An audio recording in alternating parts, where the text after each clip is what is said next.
Montages கண்டிப்பாக directors script எழுதும் போதே எழுதியிருப்பாங்க மாண்டேஜஸ் இந்த மாதிரி வேணும், இந்த மாதிரி ஷார்ட்ஸ் வேணும்னு சொல்லிட்டு. பட் என்னோட ஒரு இது பார்த்தீங்கன்னா, நான் ஜென்ரலாக இப்போ ஒரு சீன் ஷூட் பண்ணிருக்கோம் அப்படின்னா மார்னிங் 7க்கு ஆரம்பிச்சு ஈவினிங் 6 வரையும் ஒரு கால் ஷீட் அப்படின்னா நமக்கு ஒரு 5க்கு மேலே சன்லைட் ட்ராப் ஆகிடும், கண்டினியூட்டி மெயின்டைன் பண்ண முடியாது ஷூட் பண்ணுறப்போ. அப்போ அந்த பேலன்ஸ் இருக்கிற டைம் இருக்கு இல்லையா, 5:30 to 6:45க்குள்ளே நாங்கள் என்ன பண்ணுவோம், ஒரு பிளான் பண்ணி ஒரு சின்னதாக மாண்டேஜஸ் எடுத்து வச்சுப்போம்.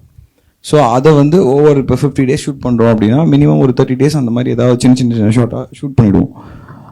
தட் இஸ் அந்த கதைக்குள்ளே அந்த கதையை மீறி இருக்காது, சும்மா எடுக்க மாட்டோம். இதில் இந்த இமோஷன்ஸ் இருக்க மாதிரி எடுத்துருவோம்.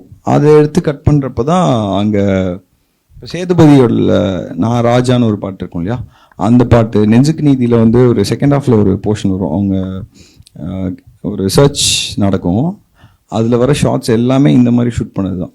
நெஞ்சுக்கு நீதியில் வந்து ஒரு சன் ஷாட் மாதிரி ஒன்று இருக்கும், அவர் ஃபேஸ் வாஷ் பண்ணுவார். அதெல்லாம் வந்து 6 to 6:30 டைமுக்குள்ளே பொள்ளாச்சியில் ஒரு ஹைவேஸில் நார்மல் ஒரு ரோடில் அதை ரீக்ரியேட் பண்ணி பண்ணது தான் அது ஆக்சுவலாக.